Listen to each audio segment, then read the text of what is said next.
millions of people inside Iran.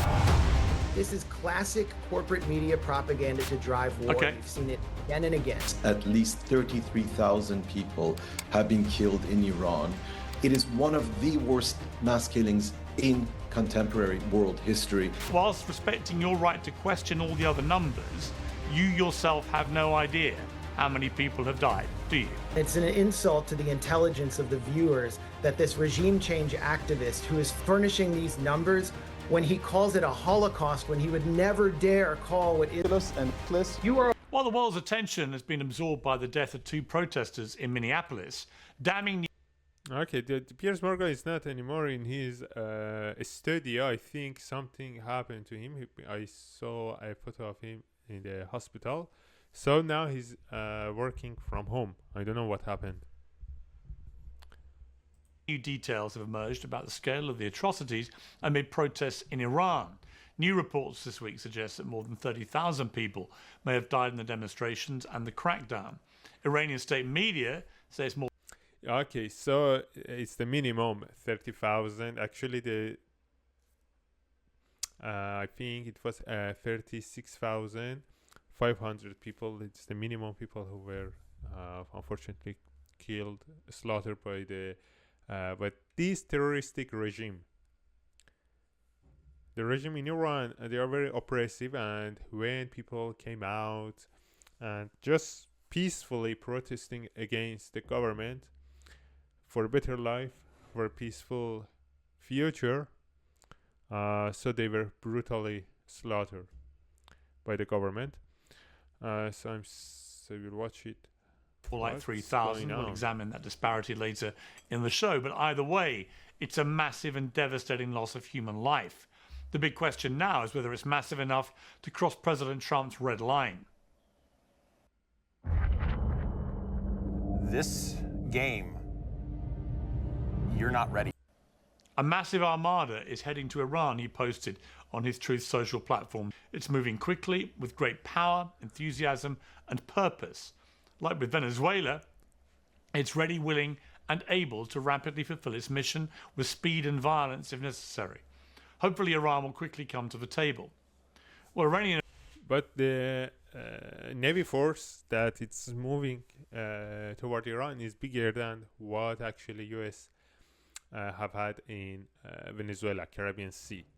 So now a massive army is going. I think also they are already placed in Persian Gulf. Officials say the country is on high alert and that any attack will be the beginning of what they say would be all-out war. And the US Secretary of State Marco Rubio has also been building the case. He testified to the Senate on Wednesday that Venezuela was working with Iran before the US swiped Maduro, calling it a deal with the devil. So how close are we to actual war? Is it justified? Can the US and possibly Israel really topple the Iranian regime without putting boots on the ground? We have a series of expert guests lined up, and we begin with Jonathan Conricus, the former IDF Lieutenant Colonel and spokesman, and Max Blumenthal, Editor-in-Chief at the Grey Zone. Well, welcome to both of you. Jonathan, welcome back to Uncensored. There is a sentiment that's been spreading, I think, that the Iranian regime, for the first time perhaps since 1979 when it came to power, may be genuinely on the brink of potentially being toppled. Do you think that is true, or is it wishful thinking? Hello, Piers. Happy to be back, and happy that you are back. So I wasn't paying attention to the question. There is a sentiment that's been spreading, I think, that the Iranian regime, for the first time perhaps since 1979 when it came to power, may be genuinely on the brink of potentially being toppled. Do you think that is true, or is it wishful? I mean, yeah, from my point of view, absolutely true. They are in their weakest condition. So, which is obvious when you do crimes against your own people. So during years, time passes, and people more and more will lose confidence on you, and as a result, you lose your power, like your popularity, and at the end, as you saw, they started killing people, the individuals, people who wanted only a peaceful life. So they are. I think it's something that in the Western countries, many experts are saying that now this regime is its weakest position and popularity. Wishful thinking. Hello, Piers. Happy to be back and happy that you are back. Wish you well. I would say that at this stage, it looks as if the Iranian regime has indeed crossed one bridge too far and butchered too many people, done it in the most atrocious and brutal way, basically mowing down civilians with machine gun fire on Iranian streets. And perhaps even more importantly, strategically speaking, not humanely speaking, they have insulted and enticed the American president by directing personal attacks against him from the official account of the so-called supreme leader, Ali Khamenei. I think the sum total... the regime talk a lot. It's true. They are only propaganda. Of that is that the Iranian regime finds itself at a very, very delicate moment.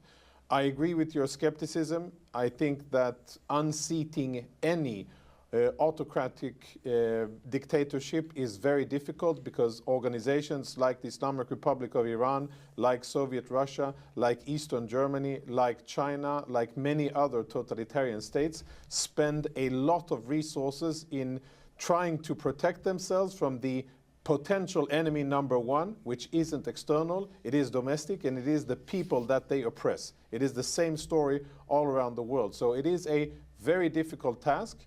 I don't think that it is possible to do by external force alone. But I think at this stage, Iranians have shown tremendous courage, bravery, resolve, and even though they were met with the most horrible and brutal tactics that I think makes Russian tactics look pale, Iranians were out on the streets and confronting mercenaries and the Basij forces and the IRGC and other thugs. And I think that if they get external help and if they get weapons, they will have the ability to overthrow that oppressive regime. But we have to remember that it's going to be a long process. It's not going to be a quick in and out. It cannot be done only by aerial power. And this is true because in the history also, like Americans during the revolution, Americans couldn't basically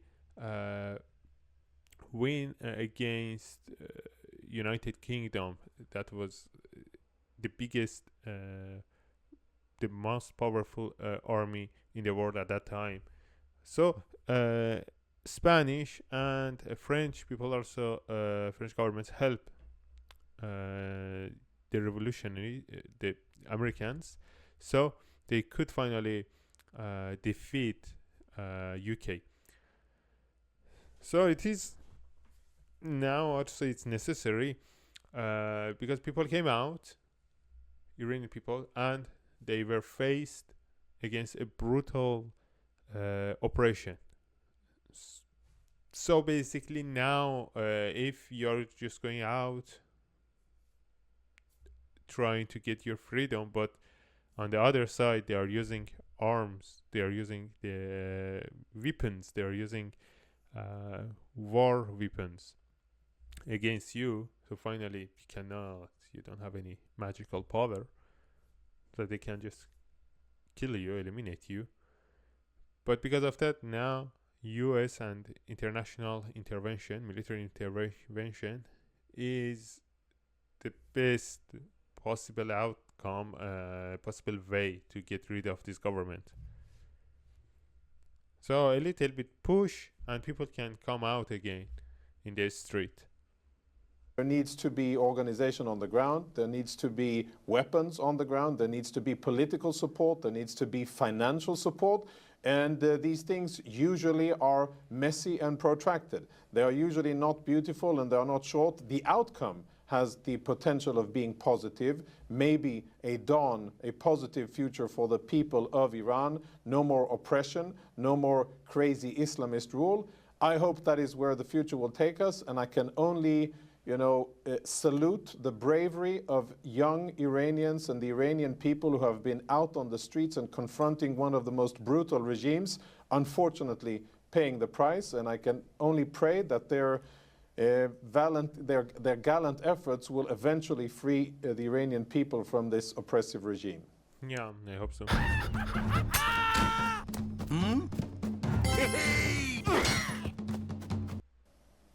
Okay, Max Blumenthal, we've been tracking at Uncensored the prediction markets on the fate of the Iranian regime for a while now. Polymarket has an 18% chance of the Ayatollah being ousted as supreme leader by the end of February.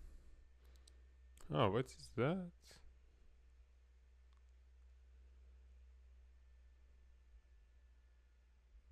The Iranian regime tracking from this oppressive regime. Okay, Max Blumenthal, we've been tracking at Uncensored the prediction markets on the fate of the Iranian regime for a while now. Polymarket has an 18% chance of the Ayatollah being ousted as supreme leader by the end of February, which is actually down from 47% when we first cited it 2 weeks ago. It's been spiking around, but that shows how, I guess, how unpredictable and volatile the situation is. Before we get into... Yeah, it's not possible to predict that. No one could predict about Maduro, the president of Venezuela. I remember it was in October, and the news outlet, they said US might attack in a couple of hours or in a couple of days. But nothing happened. But finally, it was, I think, the 3rd of January. It was a Saturday. I woke up. I opened my phone to see what happened in the world. And I said, wow, Maduro was just arrested by U.S. Army. I couldn't even believe that. So, because of that, it's not really possible to predict about the regime. Maybe Khamenei also something happened to him. We don't know. The other stuff I'm sure you want to talk about. What's your gut feeling telling you? His name? And volatile. When we first cited it 2 weeks ago, it's been spiking around, but that shows how, I guess, how unpredictable and volatile the situation is. Before we get into the other stuff I'm sure you want to talk about, what's your gut feeling telling you? Do you feel this is a regime on the verge of being toppled, or is it, as we've seen many times before, actually just what people would like to happen, but the hard, cold reality on the ground is very different? Well, I'm not really Polymarket better. The sites, investors, Don Jr. and Peter Thiel aren't exactly trustworthy figures, and neither are the casualty statistics that were cited in the intro, which seem to be exhibition of desperation on the part of the forces that want to bomb Iran, specifically the government that Jonathan Conricus served, which has Donald Trump by the short and curlies thanks to his top donor, Israeli cutout Miriam Adelson. 30,000 dead was introduced, this phony statistic, by a lobbyist for... No, it's not a lobbyist. It's actually he's the lobby, it seems, by telling the lies. And by the way, the number is the minimum. The starting point is that. So Iran went into blackout. The internet was shut down, and the phone lines also it was cancelled. People couldn't even call to each other, especially from outside of the country. So government did that to hide its crime. And there are many videos how people can just sell their soul and come on the show and say a bunch of propaganda lies. Reza Pahlavi, the clown prince based in Potomac, Maryland, who is personally calling for bombing Iran now after he called for Iranians to go and kill government workers, to kill government media workers, and to carry out violence in their own country. And following these regime change riots, 750 banks were destroyed, 350 mosques were destroyed, much of it on camera. 250 bus stations. And yes, thousands were killed. The Mossad. Oh my god. About the mosque, in general, there is interesting point to mention. You know, first of all, in the totalitarian regimes, especially if they are religious, they are not using like mosques as a place for praying God. They are using it as a military base. Like in Iran, the mosques, they have also a base which called Basij, and the role of Basij is like is a branch of Guardian of Revolution. So their job is to controlling people. To if a manifestation happen, they organize their forces there. They are like spies in each neighborhood. So their jobs is basically oppressing people. So mosques are not being used for as a neutral place for just praying toward God. Is actually is a place in the dictatorships to gathering their forces, which happened also during these manifestations. Another point to mention is about the president, the former president, Ahmadinejad, who said that during a couple of years there was another manifestation, and he was saying basically that the security forces, they would send their agents into the population, and they would try to put on fire like mosques, like banks, like the different places, to create a chaos to justify the action of oppressing forces. Because the government would come and say, oh, look, the protesters are violent, they are attacking the places, they're destroying like mosques, like supermarkets and everything. But actually it was the governments who were doing that to justify the violence actions that the government would take.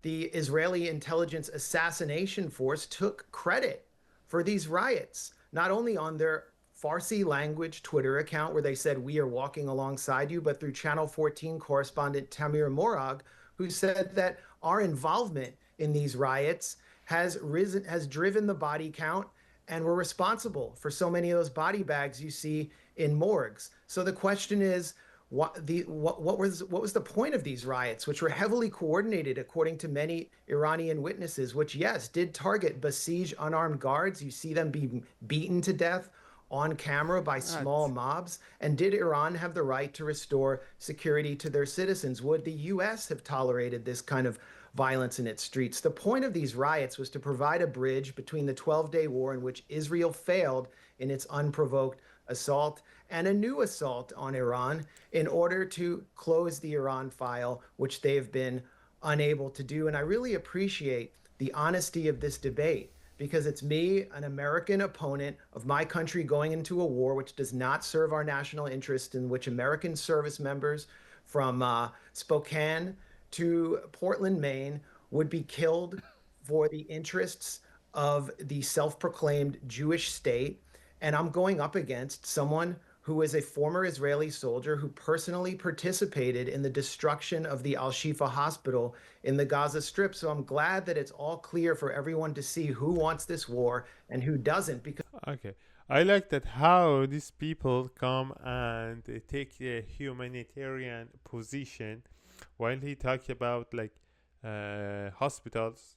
There was another point, and there was also videos that security forces, they went to the hospitals, they kidnapped the injured Protestants.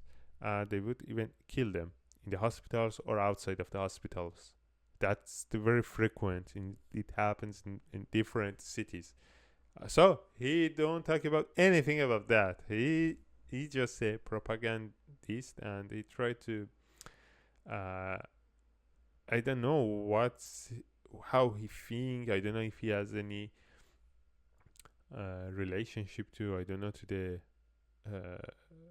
to the lobbyist of this regime, or even like some Arab states in the Persian Gulf, like Qatar, also Turkey. I don't know, but what he's saying is basically is giving the narration of the regime.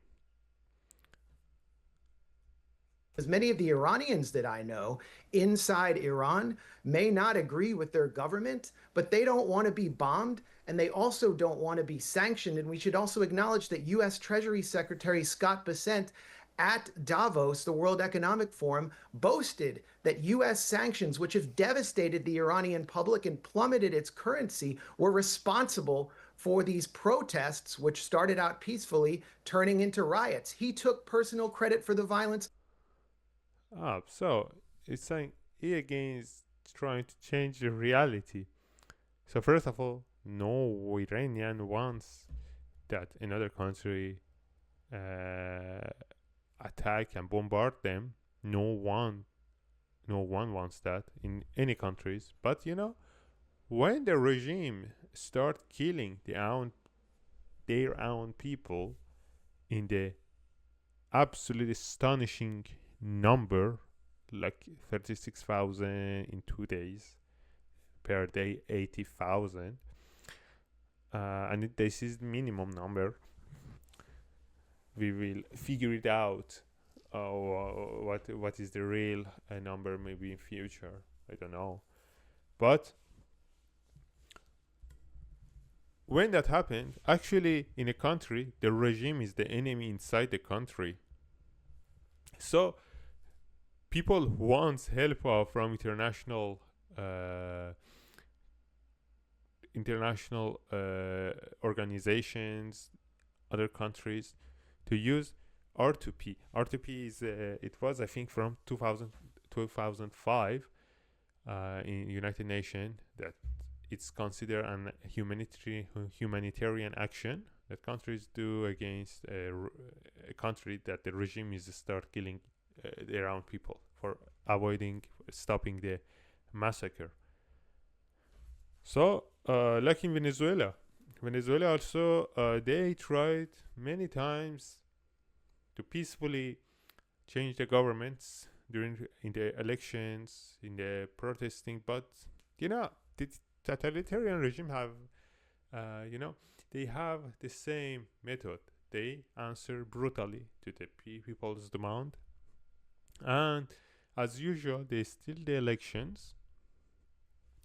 So they wouldn't put any options for people to achieve their goal in the peaceful way, like Bashar Assad in Syria. So if what like US did in Venezuela, the Venezuelans came out and they were very happy in Venezuela and also in other countries, the immigrants. So the situation is similar in Iran.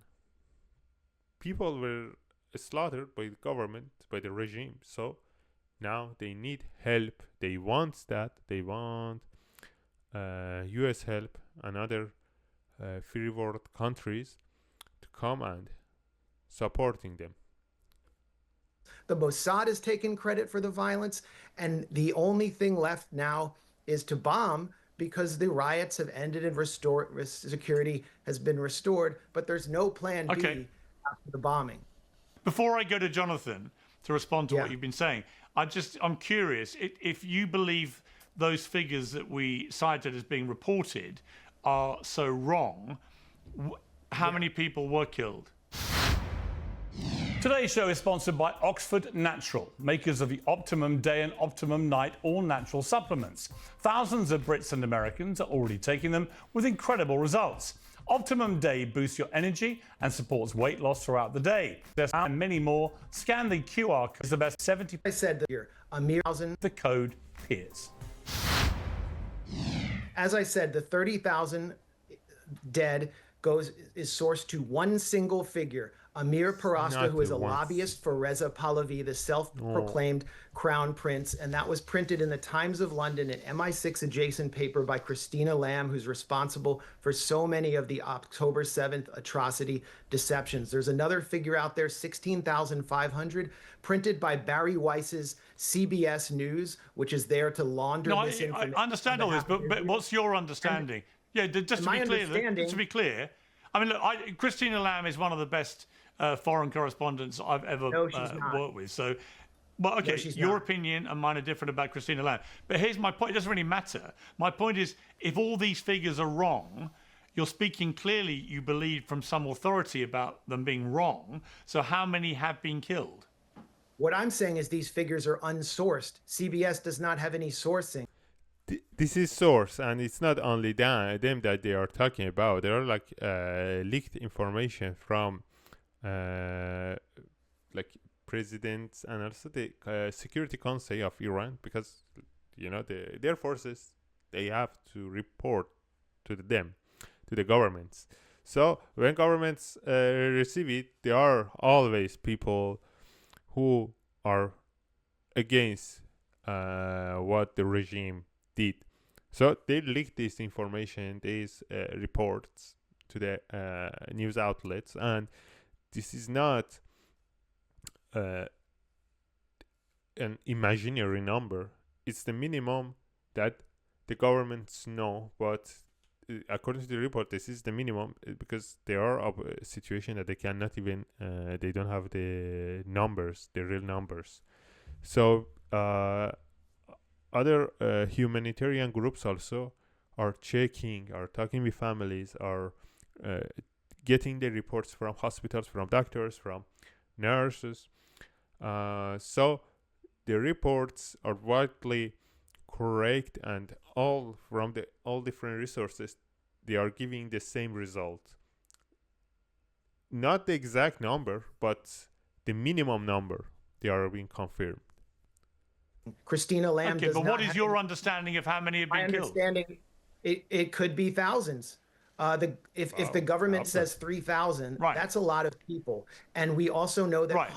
Look, such a liar. He says there are 3,000, so that's a lot of people. So I believe the terrorists, the number that terrorists declare it. Wow. So these numbers could be correct, is what you're saying. The central marketplace in Rasht was burned to the ground by riots, and over 20,000 children were murdered. Yeah, but Max, my point is, these numbers are there. But Max, my point is, but these numbers I just want you to. I want you to. No, Max, my point is, if I may finish, I just want you to. I want you to concede that whilst respecting your right to question all the other numbers, you yourself have no idea how many people have died, do you? If you concede that you do not know how many were killed by Mossad-backed rioters, then I would be happy to concede that. But unlike Christina Lamb, who does not know and is relying on a lobbyist for the crown prince who is calling to bomb Iran and is backed by Israel, this is classic corporate media propaganda to drive war. Okay. We've seen it. The crown prince was supported by people of Iran. When he asked that people come out on the street and exert their freedom, millions of people all around the country, in the small cities, in the big cities, in the villages even, they come out. They came out and they, in a peaceful manner, they expressed themselves. There are many photos. People came there are many videos that people came with their family, with their child. So the crown prince is not just a crown prince, he's the leader of this movement. whether he likes or not. Again and again. Okay, let me go to Jonathan. Look, Jonathan, we don't know how many people have been killed, and all we do know is it is thousands. It's just a question of how many thousands. Whatever the number is, it's been horrific. But Max Blumenthal's key position here is this is all on Israel. It's all an extension of the 12-day war. No, that's not my position that it's all on Israel. But Israel's taken credit in part. Okay. And Jonathan represents how much of it do you think? The criminal force that has taken credit for it. Okay. You've clarified that. Jonathan, your response.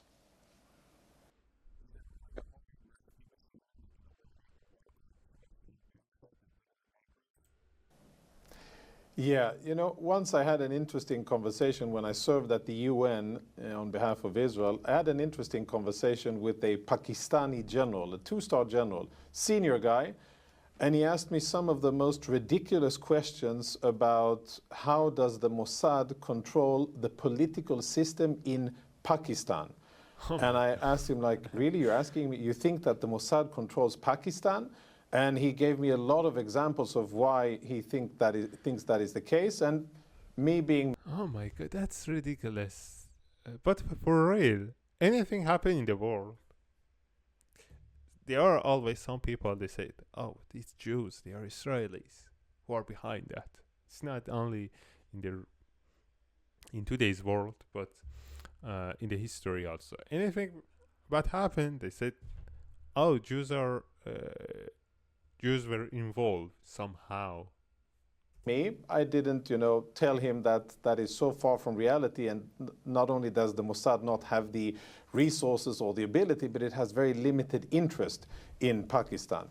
I actually thank Max for what he's saying, because it's important for Israel's enemies to believe that the Mossad is this ever-powerful global organization that can reach and penetrate everywhere and start revolutions and topple regimes. I have no issue with a crazy fringe person like Max saying that, because I think that it's important for our enemies to fear us, and if they believe that Mossad can do this, I'm totally okay with it. Whether it's true or not, we'll have to wait and see.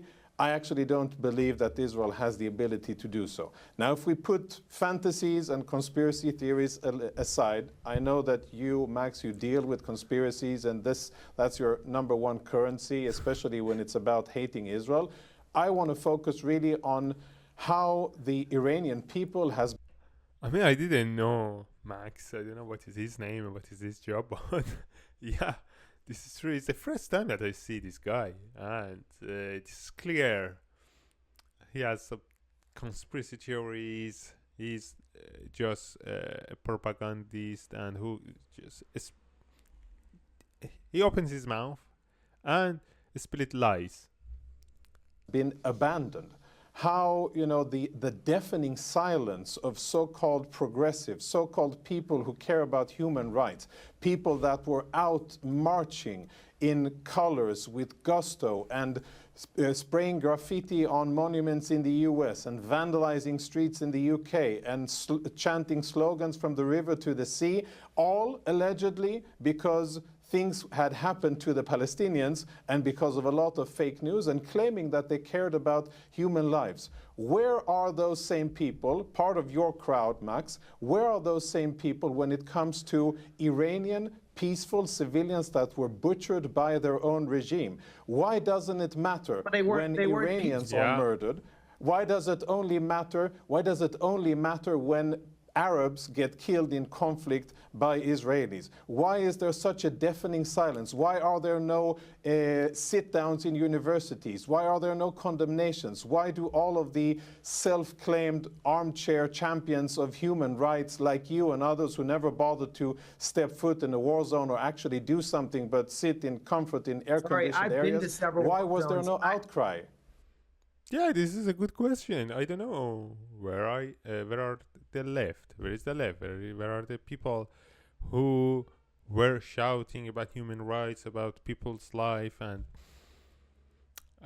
for many months they were in the universities or in the Western countries. They were shouting for supporting the humanitarians, and so the question is that where are they?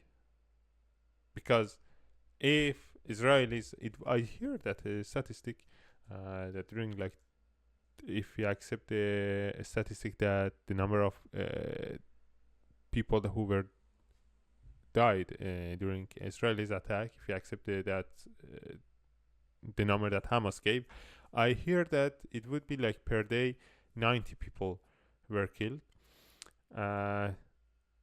So in just 2 days, they killed a minimum in Iran, the regime in Iran, they killed 80,000 per day. So they, in 2 days, they did a absolutely astonishing massacre in the history, at least in the contemporary history.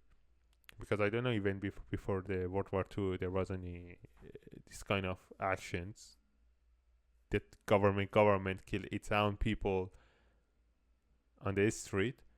But if we just take the from after World War II, it doesn't exist, this number in 2 days. They are absolutely like some other disgusting regimes who killed their people, but it wasn't it was like during a long period of time. It wasn't in 2 days the same situation. It doesn't exist. I was in Gaza in 2014 and saw the serial slaughter that you carried out. And you've called me a conspiracy theorist, and you've tried to claim I the think moral. you're a ridiculous purveyor in lies and anti-Semitism. That's what I think you are. You're unfortunately a here's the person difference who has between- a stage to do it. But I think that you are a ridiculous and pitiful person that peddles in anti-Semitism. You're dangerous. You're reckless. You spread You are a walking lies, anti-Semitic and I think you represent stereotype. nothing. You are a walking representation You of represent anti-Semitism. nothing.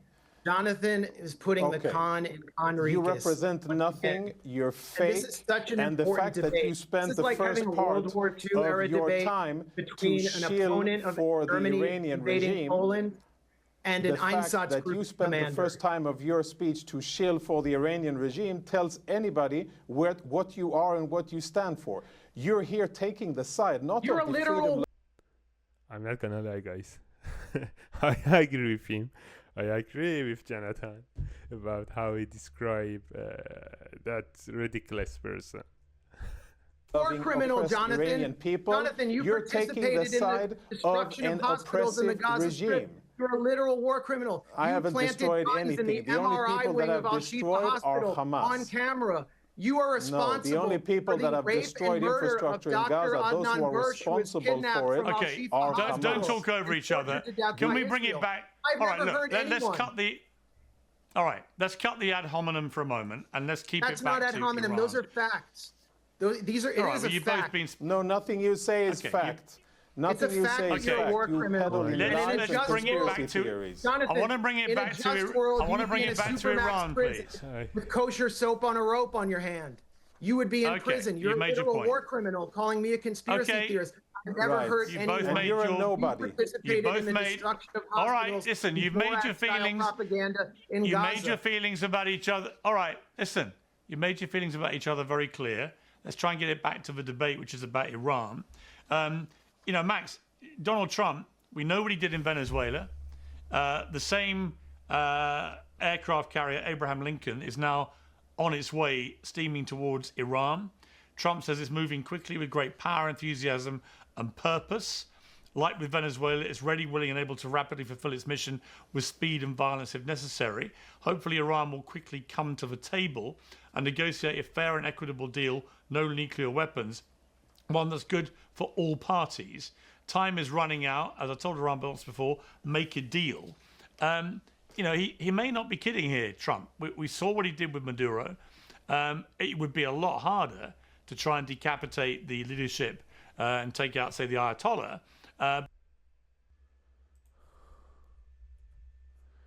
Venezuela. So what's here? So it's the capital. And so you can see here is the Caribbean Sea. So the U.S. naval force was placed very close to the Caracas, so it was easy for them to come to this city to arrest him. So you can see there isn't like much distances, but if we go to Tehran, so in Tehran is the capital of Iran, so you can see basically they are in Persian Gulf, their forces. So if they want to go to Tehran, it's very far from the north, so they don't have any access. Is the Caspian Sea, so it's Russia and other countries.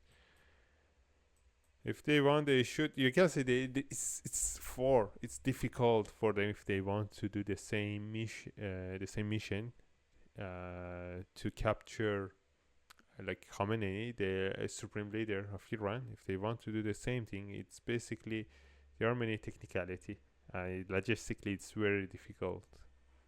The only way I think they come from Iraq, Syria, Iraq, because I don't think Turkey will let them to do that. So only from this distance, but it's very difficult. But certainly, if it comes to a street fight between the American military and Iran, then the Americans would win with overwhelming power and speed, I would imagine. So how seriously should we be taking this threat from Trump? Here we go again.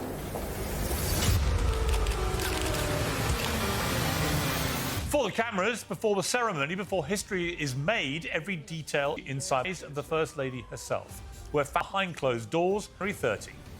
Why can't I make any changes without an admin approval? Why? With Monday.com's intuitive. Well, I'm not going to get into military analysis. I'll allow the former Einsatzgruppen commander to do that. But what I am going to say is, Max, you're ridiculous. You're just undermining the little legitimacy that you have by calling me that. Obergruppenführer Conricus Ashtung. You're just a ridiculous small person. Du bist ein Kriegskriminal. You're just a ridiculous, small, self-hating Jew. I mean, you're ridiculous. Even that you could think that would be amusing or relevant.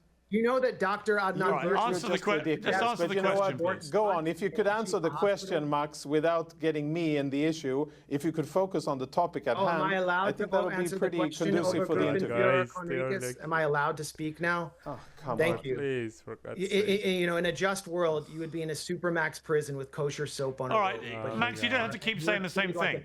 You've made your point. Why don't you try and answer the question? He cuts me off every single time. Donald Trump. You attacked him. Well, just you answer the call question. me names. I'm not going to sit there and wait for you to say silly things, Max. So answer the question. I want you to do what I originally did. I asked you a question. Sorry, don't talk over each other. Just to be clear, Max, I asked you the question. You chose to then personally attack Jonathan again. So now I ask you to answer my question. It's quite straightforward. Okay. In 2017, Donald Trump shredded the Iran deal, which was designed to prevent Iran from enriching uranium. Iran never received the benefits it was supposed. Oh my God.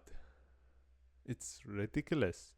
I mean, the nuclear negotiation agreement that they signed basically was freezing the development of enriching the uranium. But there was a point. The regime in Iran is not just doing that. They didn't, first of all, they didn't destroy their plan. They just stopped it to gain more money.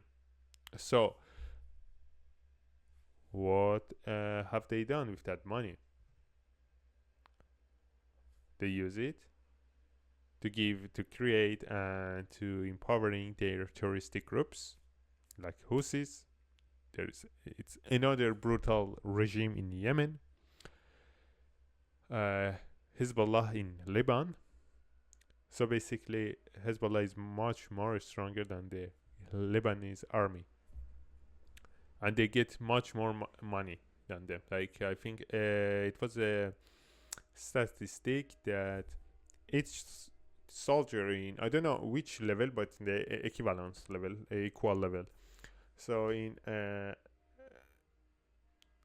Lebanese army, they get $240 approximately, but in Hezbollah they get more than $2,000, 2,000 and something. So they have a very good life, and $2,000 is a lot. $2,000 in Lebanon, in Middle East, it's a lot that they are getting that money. And how would they get the money? The regime of Iran pay them and give them arm. And some other groups in Iraq. There are many groups, and also Hamas in Gaza. Beside that, they were also investing on the missiles program. The missiles program is not something for defending the country. It's only everything that the regime do basically is defending themselves. They use for themselves against their own people too. So, and it's the same thing. It's like a characteristic of the totalitarian regimes. Venezuela do the same thing. Cuba do the same thing. China, Russia. So everything that they make, it's for their leader or president, their lifetime president. Supposed to under the Iran deal. And then in the midst of negotiations again under the second Trump administration, Donald Trump greenlit an unprovoked Israeli assault on Iran in which senior commanders were killed, nuclear scientists were assassinated, and yes, Mossad cells inside Iran were activated to wreak havoc and carry out car bombings in typical satanic fashion. And this is the lesson that Iran has been given.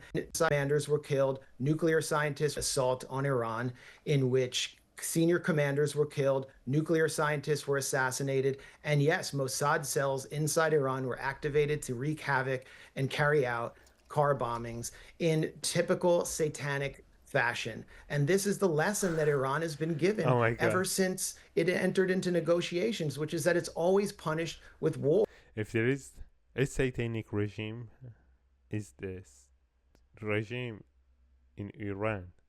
They are satanic, and their actions is satanic. Or after it negotiates away its deterrence. And this goes back decades. Let's consider that in 1988, the U.S. Navy, the USS Vincennes, downed an Iranian airliner, Iran Air 655, killing 290 people. And what did George H.W. Bush say about that? He said, "I don't care what the facts are. When America is attacked, America is always right." We've seen dozens of nuclear scientists assassinated by Mossad cells inside Iran. Iran is surrounded by U.S. military bases. It's been under sanctions that have explicitly denied it the ability to even feed its own citizens. Rudy Giuliani, who is supposed to be a guest here, who has been a paid asset for the People's MEK organization, spoke in 2018 at a People's MEK event, and he said that he celebrated that people in Iran are now selling their organs because of sanctions. So the forces that are arrayed against Iran don't care about the Iranian people. All they care about is taking out an independent state and stealing its oil and preventing it from supporting Palestine. No, it's ridiculous. So what's saying? He's just splitting a bunch of propaganda and nonsense phrases. So the idea that the sanctions hurting Iranian people, this is true, but guys, we should analyze it, and he should have analyzed it if he was honest. So the regime, every money that he gets, is not investing on a better life for Iranian people. So basically, since they come into power, situation went toward the bad conditions for Iranian people since 1979. And whenever they get money, they investing on equipments for oppressing people, on their terroristic groups, on their missiles program, nuclear program, and on their sanctions program. And this is the lesson that Iran has been given. And this is the lesson that Iran has been given ever since it entered into negotiations with the U.S. Navy, the U.S. Vincennes, downed an Iranian airliner, Iran Air 655, killing 290 people. And what did George H.W. Bush say about that? He said, "I don't care what the facts are. When America is attacked, America is always right." We've seen dozens of nuclear scientists assassinated by Mossad cells inside Iran. Iran is surrounded by U.S. military bases. It's been under sanctions that have explicitly denied it the ability to even feed its own citizens. So the forces that are arrayed against Iran are now selling their organs because of sanctions. So the to stabilize just their power. No, it's not for people. People actually are the hostages of this regime. This is true that when the sanctions happened, so the regime get less money. So with that less money, he has less options for investing. And people will see also the consequences, because for paying for their groups, they should use more money, the money that it was supposed for the people. So they get it to give them to their groups. So they do not stop helping and investing on their programs, on their satanic programs. So absolutely, it get a lot of pressure for Iranian, but the reason of that pressure is because of the regime.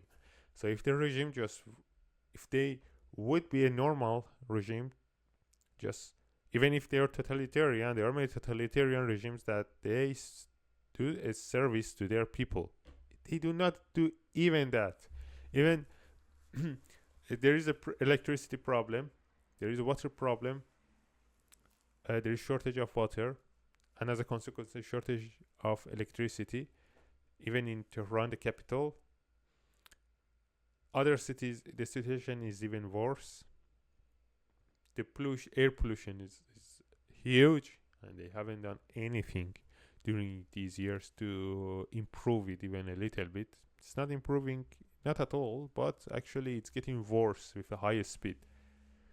So we are facing these kind of regimes like North Korea, like Venezuela. 8 million people of Venezuelans had to leave the country, and they had to get refugee in other places. They had to immigrate. So if this regime is the only options, unfortunately there aren't many options. So people should try to manifest their feelings, manifest what they want, but these totalitarians do not listen to them. So whether people can get rid of them by themselves peacefully, or it is necessary that others play a role, like free countries. Europe, it's very disappointing what they have been doing these years, but USA, they have their interests, so maybe they just take some actions, but we will see. We have got to the point where literally anybody can build a fully working app without knowing how to code. This is all right, Jonathan. All right. Yeah, I think we should focus really on the matter at hand here. I'd offer my assessment. I think that the US will strike. And yes, I support it. And I think that it would be the beginning of the end of a horrible regime that exports terrorism, that deals in violence, that has destabilized several countries in the Middle East, Lebanon, Syria, Iraq, Yemen, to name a few. They've tried in Jordan. They haven't been very successful, but they've tried in Jordan as well. And they have indirectly brought about the destruction of the Gaza Strip by providing weapons and money to Hamas and the Islamic Jihad. All of that is the work of the Quds Force and the Revolutionary Guard, the IRGC. And it is a country, a regime that has an outspoken official goal to annihilate my country. That is an official goal of the Islamic Republic of Iran.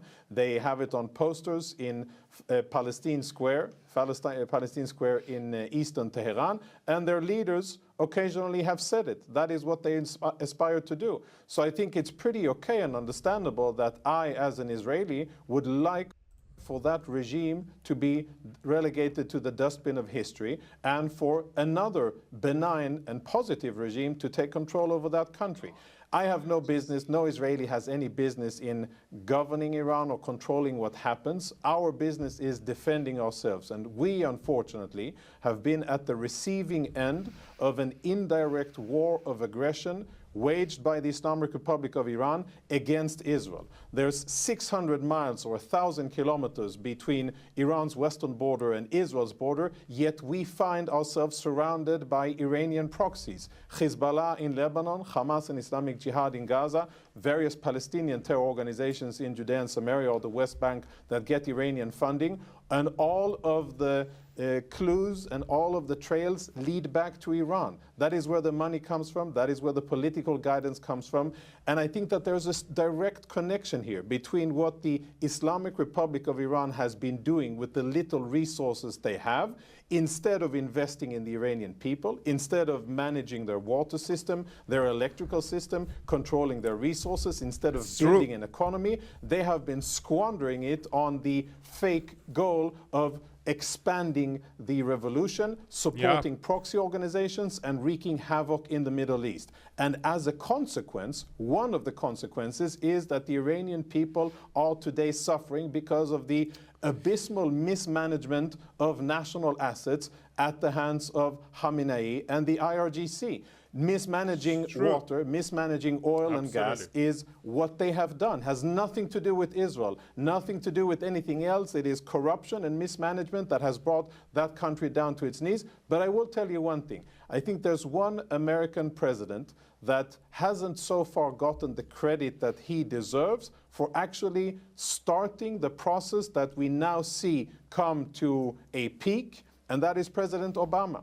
In his first term, he was actually the first US president that under his authority, a real and credible sanctions and economic warfare process started. We all speak about President Trump now. Will he attack or will he not attack? But I think that if we roll back and look at how this process started, how the weakening of the oppressive Islamic regime really started, it started with effective economic sanctions that the US started under President Obama. And I don't. Yeah, that's true. It was during Obama that heavy sanctions in United Nations were approved.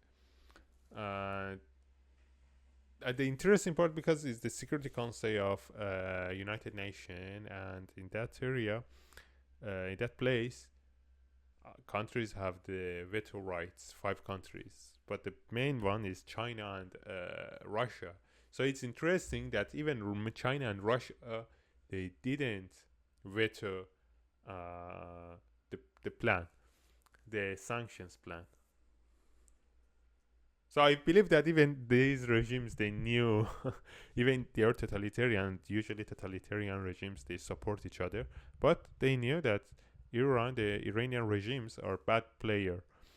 Although that their real goal is to change in the world order, but at minimum at that time they realized that maybe it's better they just approve the sanction. I don't know if his security advisors, people like Ben Rhodes or others who I've heard them shill for the Iranian regime and criticize the current US president, I don't know if they're happy about it, but I definitely, you won't hear me say a lot of positive things about the Obama administration's Mideastern policies, especially not regarding Iran. This topic, I think, is important, and I think we should give credit to Obama's first presidency for doing just that and setting into motion what we are seeing today. It turns out that there are 2 fundamental ways of looking at the world, and I think we picked the wrong one.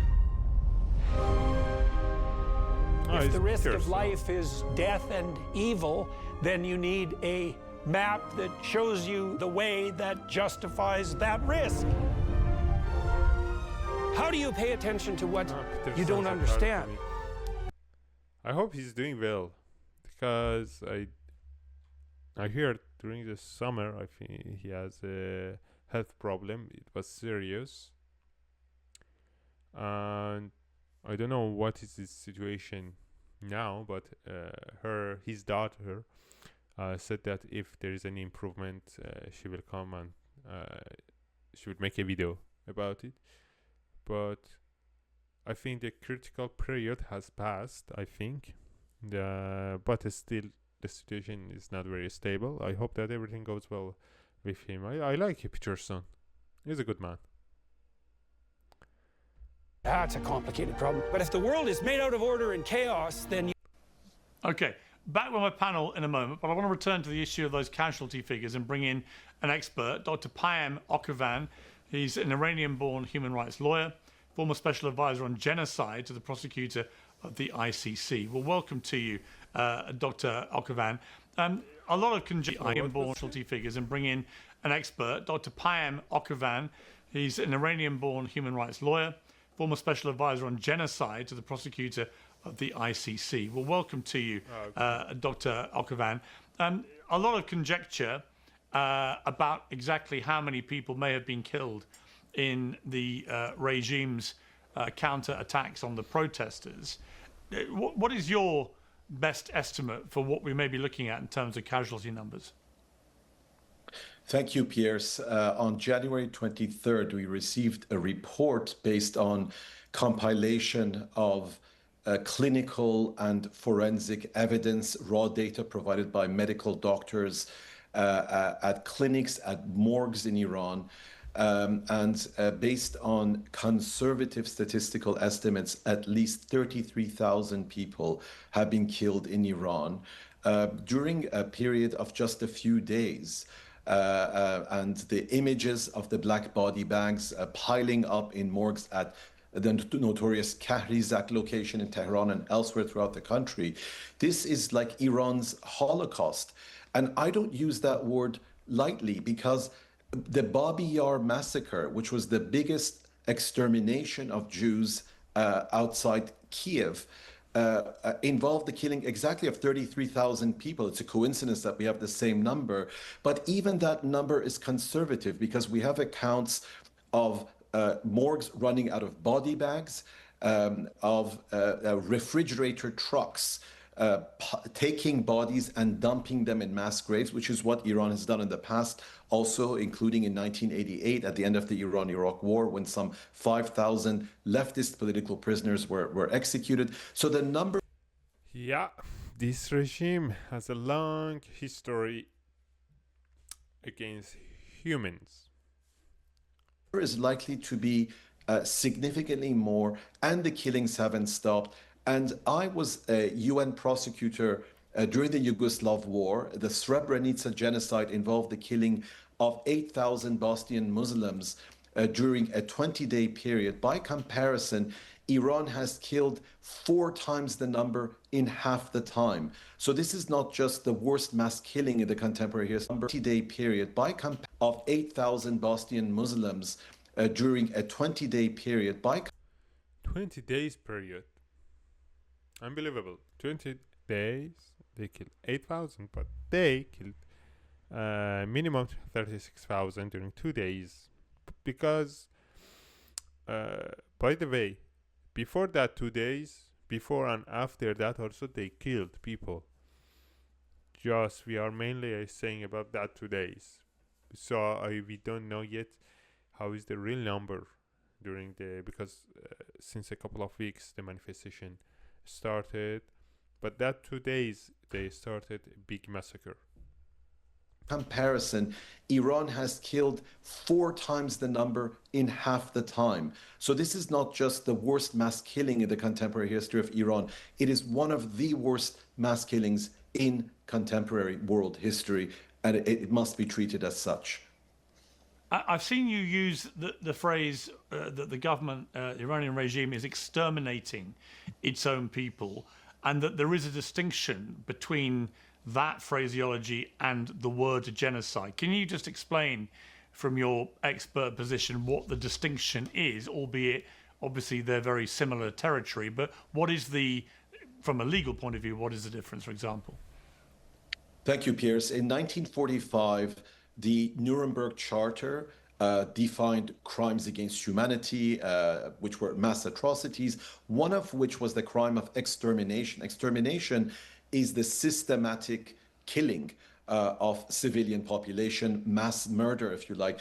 Genocide, which was then defined under a convention adopted by the UN in 1948, 3 years after the Nuremberg Charter, really is aimed at national, racial, religious, or national groups. So here you have a situation where the mass murder is not necessarily against a minority, it's against the majority. The Iranian people are the victims of the mass murder, which is why legally extermination is the more appropriate term. And if I may just explain, there are indications that the shoot to kill orders are coming from the Supreme Leader Khamenei. And there is an interview in which the Chief Justice of the Supreme Court, Mohseni Ejei, is saying that the protesters are combatants. We're in a state of war, which basically means that they're fair game, that you can have snipers and security forces with Kalashnikovs just massacring protesters because... Just to say something, they are basically saying, the government, that the people who just manifesting against them, they are against God. They are fighting against God. So in that case, basically the punishment for that is death penalty. They are not innocent protesters, they're combatant, that you can have snipers and security forces with Kalashnikovs just massacring protesters because they are not innocent protesters, they're combatants. And that is really a glimpse of the mentality of this regime and the way it treats its own people. Eve to me is basically freedom. It's a giant open universe where... And finally, what is your assessment of the fragility or otherwise of this Iranian regime right now, the Ayatollah? Many people feel it is at a tipping point which it's never been at before. Others point to a number of uprisings in the past that were quashed and they carried on in power. What is your sense about where we are with this? Well, Piers, I'm a human rights lawyer, not a political analyst, but I do believe that it is exceedingly difficult for the Islamic Republic to rule indefinitely through mass violence and terror. In the long term, there must be some legitimacy, there must be some viability. That's true. I don't know how they are thinking about the future. You cannot just start a war against your own people. You need a minimum, at least a minimum of legitimacy between your, if you are people to rule. How you can rule your people? You rule a country when the citizen of the country hate you. That's terrible. These regimes are very, like I say, egoist. They are very, their world vision is very narrow. In Venezuela, it was something that I was surprised. It was the fact that Maduro's security guards, the president of Venezuela, were actually Cubans. So Cuba basically gives the Maduro security forces for protecting the president and also oppressing Venezuelans. And Venezuela, instead, they gave them cheap price oil. A government has to be able to meet the basic needs of its people. And I don't think the Iranian people will ever forget what has happened to their brothers and sisters in these past days. There is no forgetting, there is no going back.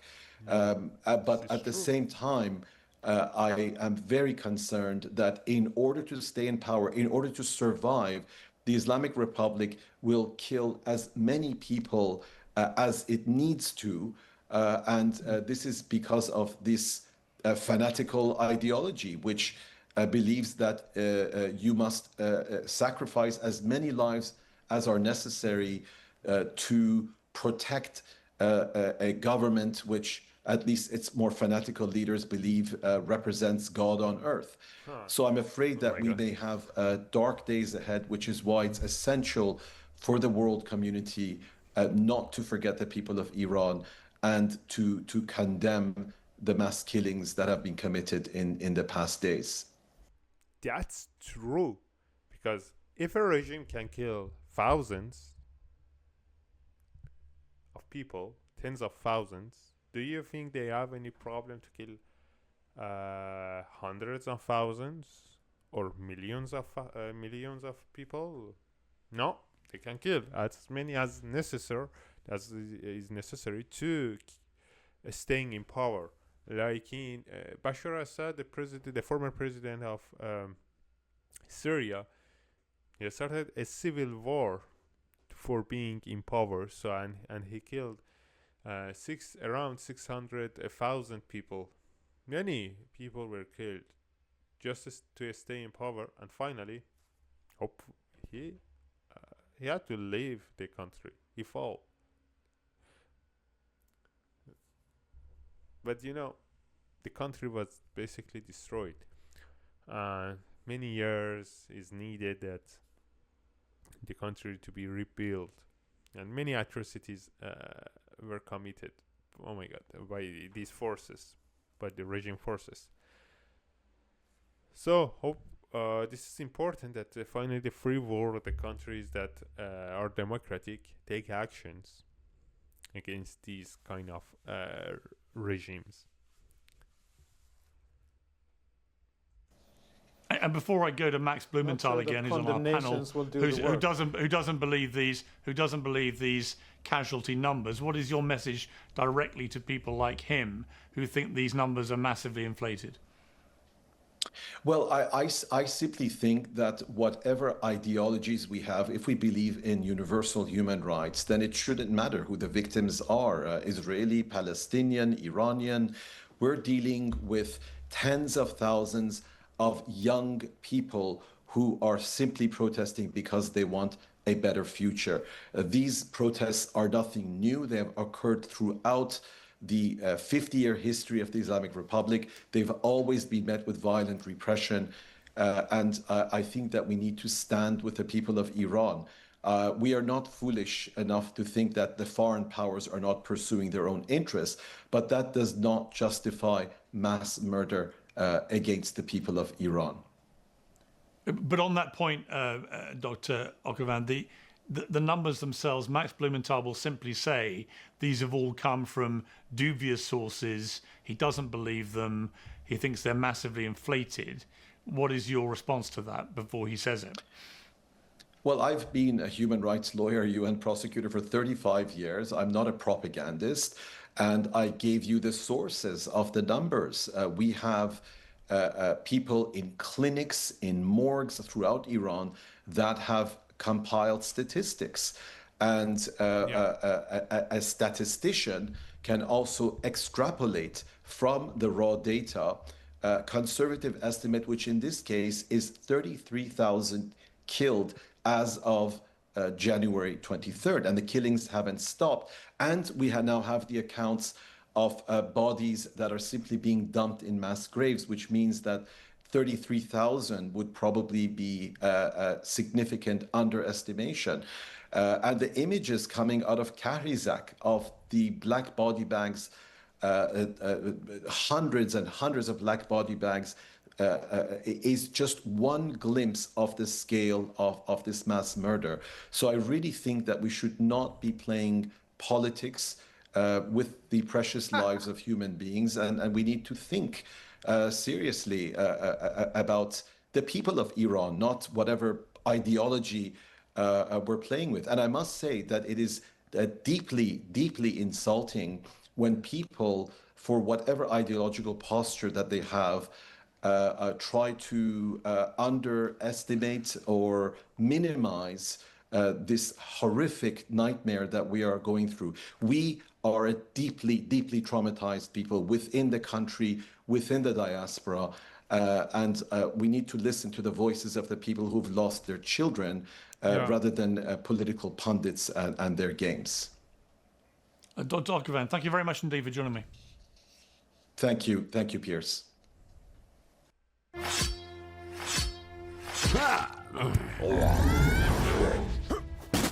Okay, let's go back to the panel. Max Blum. No, that was a very good conversation with him. I could hear you laughing in the background there. What was so funny about that? Oh my God. Accusing us of playing political games when that's exactly what's taking place here on this program. And it's an insult to the intelligence of the viewers that this regime change activist who is furnishing numbers provided by the monarchist network, which is calling for the bombing of Iran, furnishing these numbers when he calls it a Holocaust, when he would never dare call what Israel did in the Gaza Strip, where it wiped Gaza off the map and killed tens of thousands of children. He would never call that a Holocaust. There would never be this kind of sanction applied to Israel, and that really exposes the double standards here. I provided you with the source of that Yeah. 30,000. It is a 30,000. Oh my God. is the double standards here. I provided you with the source of that 30,000. It is Amir Parasta, a lobbyist for Reza. He himself is a lobbyist. He's saying a bunch of lies. Oh my God, how people can be so delusional. Or I think delusional can be a good word, because I don't think he's really delusional. He knows the reality, but he tries, I believe, to dismiss the reality for his agenda. Look at him. Pahlavi. And I don't care if this guy hides behind the UN or some fake credential. It's obvious what he is doing. He's doing the same thing that we've been subjected to in Libya, when we were told that Gaddafi was supplying his soldiers with Viagra, when we were told that Assad violated the red line, when we were told that Saddam Hussein was taking Kuwaiti babies off their incubators, and it turned out the Kuwaiti ambassador paid for that entire PSYOP. We are being subjected to another regime change PSYOP in order to distract us from the Holocaust of our time that was just committed before our very eyes. And here's one thing that your guest will not acknowledge, which is that the riots that took place in Iran killed hundreds of police officers, hundreds of unarmed guards. Oh, really? Oh, according to who? To the regime. Wow. I don't know why he lives in United States. He can just go and live in Iran beside the regimes, and I think he will have a good place between them. Billions, 750 banks were destroyed. 350 mosques were burned. Mosques were burned on camera. Anyone watching this can see footage of mosques being burned. The Abbas. Yeah, as I said, in many cases, they are the regime's agents. They are doing that to justify violence against the peaceful protesters. And this is one of the reasons. And another thing that is worth mentioning is the fact that the mosques and these places are not being used for the praying to God. They are worshiping God. They are there for organizing their forces, their oppressing forces, and they are using ambulances to displace their forces, to arresting protesters. They are using any possibility to hide themselves behind that, to whether to arresting people, to displacing people, depressing like their forces from one area to other area. So they use that without any hesitation. And look at him, how he come and give the data of the regime. Tsar Mosque, the Grand Mosque of Sarableh, were burned by the figures that he says are just peaceful protesters. Hundreds of cops were buried in public funerals, and millions of Iranians came out to condemn these Israeli-backed regime change riots. And I ask, what would the US or UK do if rioters were killing hundreds of cops in their cities? What would Donald Trump do, whose forces are shooting Americans in their faces in the street? And we're fighting for freedom in the United States.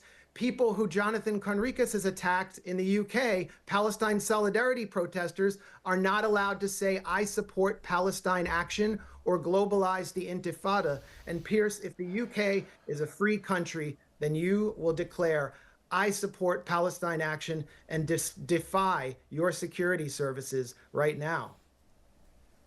Okay, Jonathan, your response to that. Can I have a word? Yeah. Can it be said on this program? Can I say that? I support Palestine action. Am I allowed to say that on a program? You can say whatever you want. I don't have to go along with it. Jonathan. Yeah, I hope that the Iranian regime pays you well in whatever currency they have. They don't have a lot of money left, but I hope that they pay. This is true. Yeah, I mean, oh my God, the currency has, decreased a lot. The value of the Iranian money, Iranian currency, real, in comparison with dollar. So I don't know how much he's getting paid. That's a good violating sanctions. I'm paid by the Grace on audience. Otherwise, I didn't interrupt you, Max. I didn't interrupt you. Yeah, well, you falsely accused me of being paid by Iran when you were a war criminal. Yeah, because the only logic that I can find, for someone like you, sitting in the comfort of the West, of a free democratic society with civil rights, rule of law, respect for minorities, religious freedom, political freedom, the only logic that I could find for you advocating for an oppressive Islamist regime and whitewashing their crime is that they must be paying you, and it has to be good money. Because they are, what you are doing is legitimizing the execution. You're legitimizing the execution of innocent Iranian civilians that are asking for freedom, that are asking for a better future for themselves and their children. They're asking not to be oppressed. Women asking to have their hair uncovered and to walk without a male chaperone. Young men wanting a better future without religious oppression. These are the people that have gone out bravely on Iranian streets, and they have marched against the thugs of the Islamist regime, and they have been mowed down with machine gun fire. And you are whitewashing their crimes. So I don't know what kind of a conscience you have. I don't know how you can sleep at night, even that you're sitting here and apologizing and whitewashing the crimes of an oppressive regime, and doing it with a straight face, and even getting excited about police officers or mosques being damaged. I don't hear any excitement when you speak about thousands of Iranians that have been mowed down. But that doesn't seem to bother you. I want to ask Jonathan a question. Jonathan, just quickly. Jonathan, hang on, please. Hang on, Jonathan. Do you think Donald Trump is... Please let me ask him a question.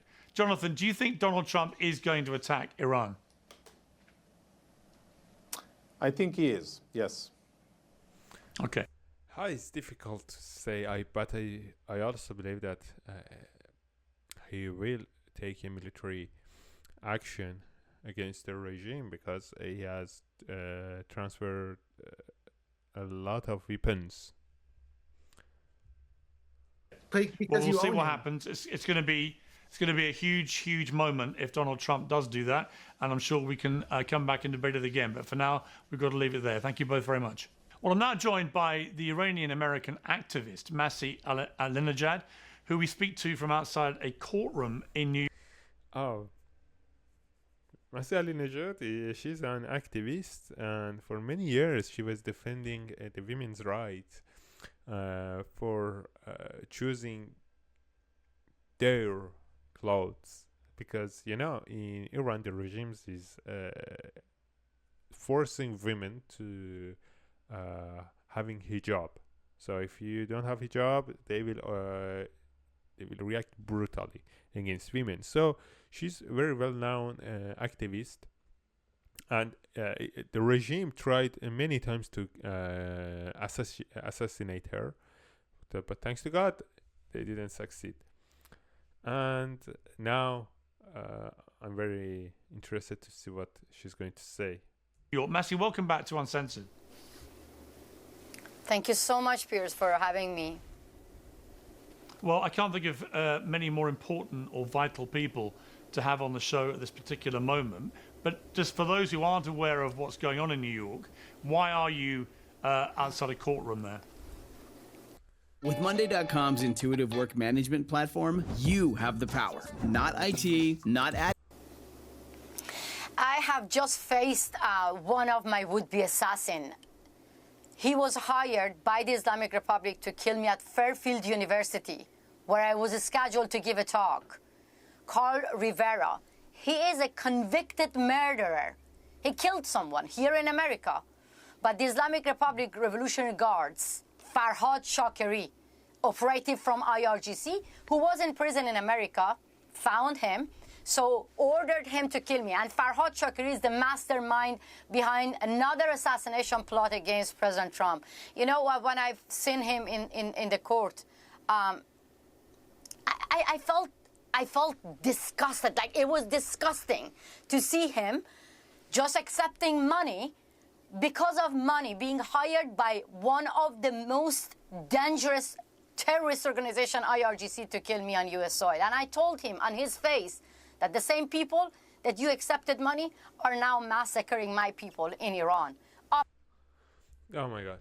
Yeah, the regime also wanted to assassinate Trump before the second, because, you know, they were basically scared that he became the president, so he wanted to eliminate him, but they couldn't, and now they are facing probably justice against justice for what they have been doing for many years, assassinating many activists, so whether in Europe, in Iran, or in USA. And now the recent one is trying to kill Masih. Up to 40,000 people. I told him, and I said the prosecutor in the court as well, I said, I don't have anything else to say to this convicted murderer. I want to talk directly to Ali Khamenei and IRGC, who ordered my killing and who is actually ordering the massacre inside Iran. And what is your message to the Supreme Leader? To be honest, I don't have a message for him. I want the U.S. government to take action against him.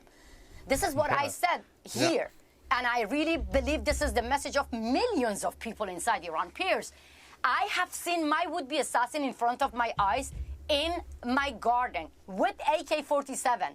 If it was not the U.S. law enforcement protecting me, I could have been dead. Of course, I want the same protection for unarmed Iranians right now. That's why I don't have any message to a killer who literally ordering massacre. He doesn't understand the language of diplomacy. He doesn't understand his language to talk to me and Iranians are AK-47, guns and bullets, military weapons, raping women. They storm into hospitals right now that I'm talking to you, finishing up the wounded one, and also arresting the doctors and nurses who help the wounded one, and making sure that they can kill everyone who speak up. That's why they don't understand my language, and I don't have any message for Ali Khamenei. Ali Khamenei behaves like ISIS. To me and millions of Iranians, me and millions of people in Syria, in Iraq, in the Middle East, even in Palestine, who believe that Ali Khamenei is the greatest sponsor of Hamas. And Hamas is the one ruining the life of innocent Palestinians. Absolutely, absolutely. Hamas is also another terroristic group that he hide behind his people, to using them as a hostages in terms of the human shield, and try to hide weapons in the civilians area, and basically while their people were bombarding, they were hiding in the tunnels without letting the people to get a shield. And they are all related, these terrorists. All of us in the Middle East, we need to see that Ali Khamenei being removed, because he is the root cause of all the chaos, mayhem, and endless war taking in the region, not just in the region. Maduro was not alone. Ali Khamenei invaded, and his Revolutionary Guards and Hezbollah, they invaded Venezuela. Ali Khamenei is the one sending a drone to kill innocent Ukrainians. So yeah, this is as a another point. So basically, especially during the manifestation in Venezuela, Venezuelans forces who supported Maduro, the president, they weren't just alone. They weren't doing it inside the just between people of Venezuela. They were getting help from IRGC, the Revolutionary Guard of this regime in Iran, and they were also getting help from Cuba, Russia, and they are dictators supporting each other. And like Khamenei is also supporting other forces. Like he supported Russia for invading Ukraine by giving him drones, the Kamazakis, and Russia with these very cheap drones, he could damage the civilians area, killing innocent people, and like the electricity plants and other areas, because each missiles costs millions of dollars for them, but these drones are cheap, their role is basically destructive. So Khamenei at this regime is really, they were active for doing as much as they can chaos in the world, create the chaos, and supporting criminals in each country. Basically, when they don't understand the language of diplomacy, when their language is military weapons, then they should be removed. They should be taken out. The US government and the leaders of G7, other free world, when I ask them to take actions, targeted military action against the killers, because I believe that this is not just a charity thing to the people of Iran. It's their duty to stop massacre and to stop the terrorist regime in Iran. Basically, it's their interest. It's not that just for humanitarian reason they come and take a military intervention in Iran against the regime. It's not just that. Actually, they have a lot of interests, and it is for themselves, for their security. It is important that they take actions, especially Europe's. But Europe's, it's very disappointing what they have been doing for many years. Iran, this regime was supporting Russia, and they are supporting still for invading Ukraine. And Ukraine, it's important for European countries, but they haven't been taking the necessary actions, diplomatic, economic, or political, or even military actions against this regime. They were always trying to negotiation that never worked, and they basically, Europeans only speak. They aren't doing anything. It's only USA and who can take actions and who is doing something. And also another point that they are also doing, like this regime with Hezbollah, they are very active in drug dealing. They trying to selling drugs in Western societies, Western countries, to create as much as possible damages to them. President Trump has put out a statement today threatening the Iranian regime and the Ayatollah with war, effectively. He said he's sending the Armada, as he put it, over there, the one that was sent to Venezuela when Maduro was taken out. What would you like to see happen here? Would you like to see the United States militarily attack Iran? A couple of prompts in, and I had a walking checkout. No off-the-shelf system could give us what I built with Base 4. You know, when you say Iran, it breaks my heart. Iran is my beloved country. Iran is a country that we love it. I have family there. Iran is being invaded by Islamic Republic. So let's make it very clear. I don't want Iran and Iranians to be killed, or I don't want any bomb to Iranians. And that's what the West get it wrong. When I say targeted military action, some in the West immediately jump into Iraq or Libya or Afghanistan. But this is not the full history and not the honest one. We have different examples. Let me just give it to you. In Gambia, when dictator refused to step down from power after losing an election, what helped them, the people in Gambia, to have a transition from dictatorship to democracy? Targeted, calculated military action. In Bosnia, the world waited too long until the massacre was unfolded in the country. And then military, targeted action stopped the massacre. Maybe peace was not perfect, but that stopped the massacre. In Kosovo, the same. Only diplomatic pressure and also targeted military action stopped the humanitarian catastrophe. This is the same in Iran. We don't want the U.S. government, the U.S. tanks or soldiers walking in the street. We're not talking about chaos or occupation. We're not talking about intervention. We're talking about targeted, calculated action against the terrorists that turn their military weapons into an instrument of mass killings and massacre. That's not me saying that. Iranians, I'm in touch with them every day, Piers. I'm talking to them. They say that there's only one option. Otherwise, the regime in Iran will turn the mass arrest to mass executions. Yeah, this is true. So it is important. Yeah, I mean, as I said, if they can kill tens of thousands of people, they can do it with hundreds. And if it's needed, they can do it with millions.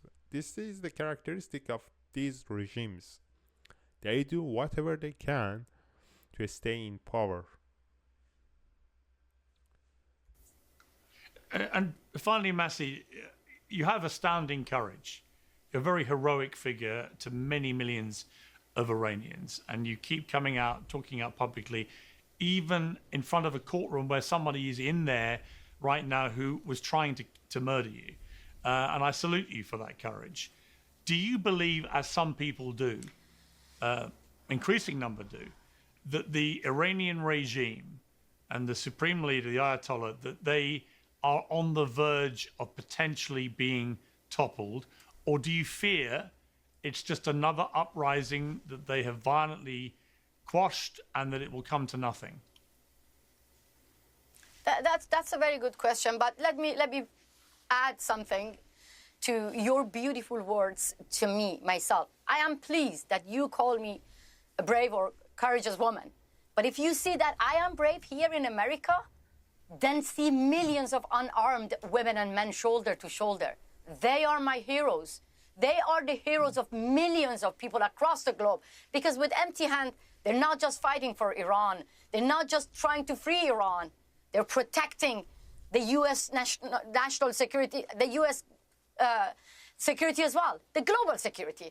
Their terrorists, the Iranian regime's terrorists, are walking freely in your country, in the UK. They are braver than the UK Prime Minister. Believe me. Because the UK Prime Minister... UK Prime Minister, is, in general, as I said, Europeans and UK, they are terrible in politics. I think the only thing that they see it's their period of 4 years or 5 years, depending on which country we are talking about, and then for re-election. This is the only vision that they follow.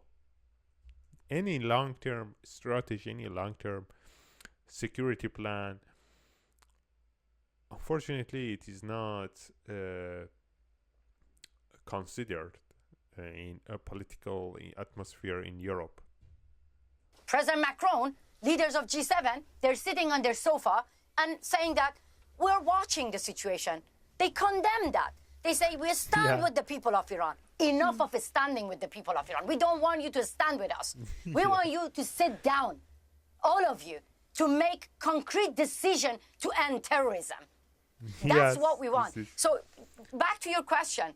This is the Berlin Wall moment for Iranians. But let's be honest. When East Germany managed to bring the wall of dictators down, Yeah, but just one point added. I found it, unfortunately, sadly ridiculous about the phrases that the word that Europeans and also United Nations, Antonio Guterres, they were saying basically what they see the numbers when they kill 100 people. They said, "Oh, we are very sad that people of like Iran they were killed." When they kill 1,000, they say the same thing, that we stand with people of Iran for their freedom. And this is not just about Iran. Iran is an example because they do it with basically every country, like Venezuela, with Belarus, with any democratic movements that face a brutal reaction of the established regime. So when their phrase is that we condemn that, we stand with the people for their freedom. They maybe sometimes talk about sanctions, and if the number goes higher, like in that case in Iran, it reached to tens of thousands of people. And Antonio Guterres, this is this guy, I will show you.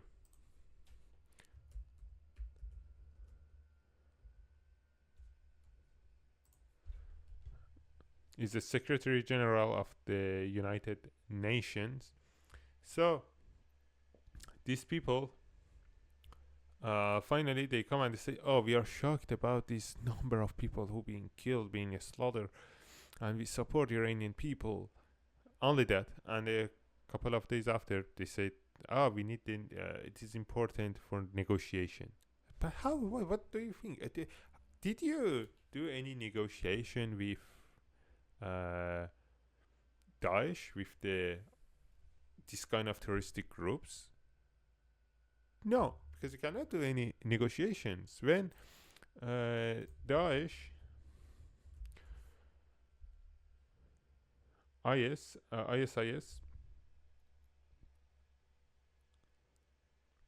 when they reach and they started to get into cities in Iraq, in Syria, and they start killing thousands of people.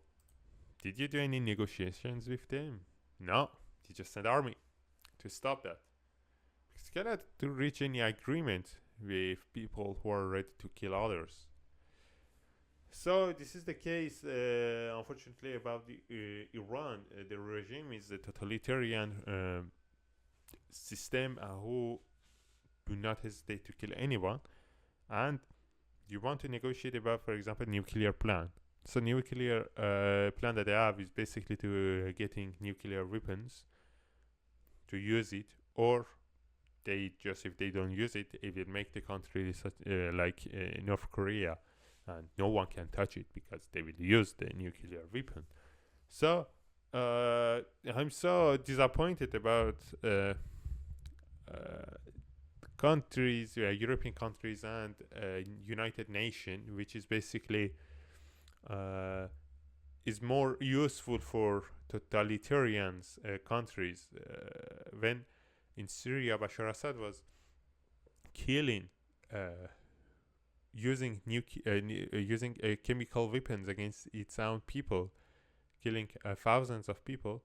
It was China and Russia who veto any basically plan in the Security Council. So I don't see really what's the useful usage of the United Nations. Even in the condemnation, I found it's ridiculous the way that they speak, especially Antonio Guterres. That's what we want. So back to your question. This is the Berlin Wall moment for Iranians. But let's be honest. When East Germany managed to bring the wall of dictators down, they were not alone. The whole world were united. The whole world. So that time, America took the lead. I'm not saying that President Trump is another President Reagan. Whether you like Trump or not, but he knows the language of dictators right now. Some people in the West are busy criticizing Trump for saying that America is locked and loaded to target Ali Khamenei and his gang of killers. And some are actually busy to criticize him for not taking actions. They're lost. Left and liberal are sympathizing with the Islamic Republic. They're actually mocking us.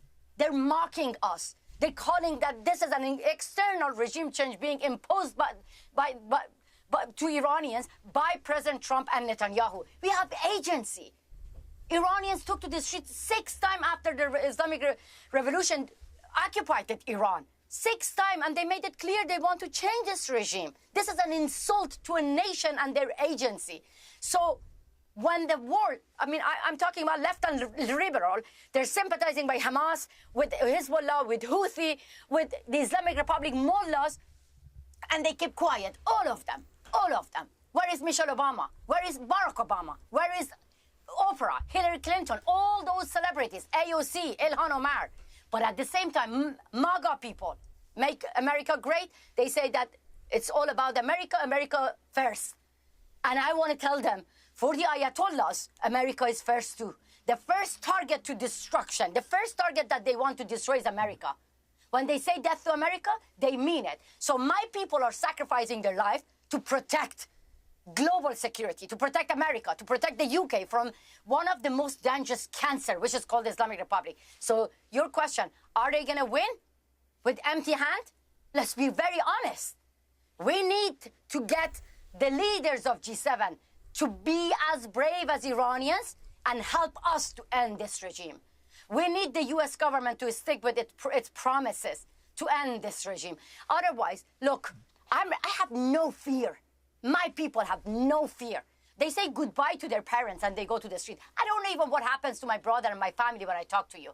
I have seen my would-be assassin 3 times in here in America, but I'm not scared. But this is a humiliation to the free world. This is scary that how the regime in Iran challenging U.S. national security 3 times, challenging the UK government on UK soil many times, and still you allowing the Islamic Republic diplomats and their relative, the children of the Ayatollahs, who chant death to America, death to Israel, death to the whole world, walking freely in America, in the UK, in everywhere. So be brave as the people of Iran. Kick out the Islamic Republic Ayatollahs, the Revolutionary Guards members, their diplomats, shut down their embassy, and help the people of Iran to get rid of Islamic Republic. That's how we can say, yes, this is the end of the regime. Sooner or later, we will get rid of the Islamic Republic, but the history will judge Prime Minister of the UK, President Macron, German Chancellor, all the G7 leaders who still hesitate to designate Revolutionary Guards as a terrorist organization. Shame on them. Masih Alinejad, it's always very powerful to talk to you. And finally they put them. As today we speak, finally Europeans, they put their IRGC into the terroristic groups list, and UK said also they are going to do that. But they have done it pretty late. They had to do it earlier, because IRGC is like ISIS. They just doing terroristic actions around the world. More so than right now. Thank you very much for taking the time to come back on Uncensored. Thank you so much for having me and giving voice to millions of Iranians right now who are facing massacre, Piers Morgan. Thank you so much. Yeah, this is true. Yeah, thanks to Piers Morgan. Morgan is a good man. He tries always be fair, to have the different sides, whether in Palestinian and Israelis issues, whether in different social topics that happened. He's a fair man. I like the way he's acting his journalism. Well, you're the one giving them the voice, and it's a powerful voice, and I salute your courage. I really do. Best of luck to you.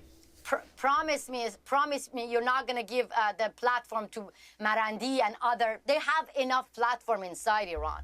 They don't deserve to enjoy the privilege of freedom of speech when they put the whole country in absolute darkness, digital blackout. Kick them out. Believe me. If you say that this is freedom of speech, we want to hear what they say, we want to learn what they believe, but you don't need to, because we know that. No, I do think, Professor, and we know what. I do think Mirandi's, I think Mirandi's a propagandist for the regime, and I can't imagine I'll be having him back anytime soon. Yeah. Kick him out. I do. My heart aches when I see that this fucking killer has come to your show. Yeah, he just comes on Thank lies. you. I know. It's great to talk to you. I really do mean it when I say best of luck to you. Thank you. Your life's always in danger. It's incredibly courageous what you do, but it's so important too. He's right. I really wish you all the very best, and Yeah, come back I on mean, soon. These people basically they use the foreign platform to only to use the propaganda to disinform people, giving the false information. It's their job. They're getting paid for that.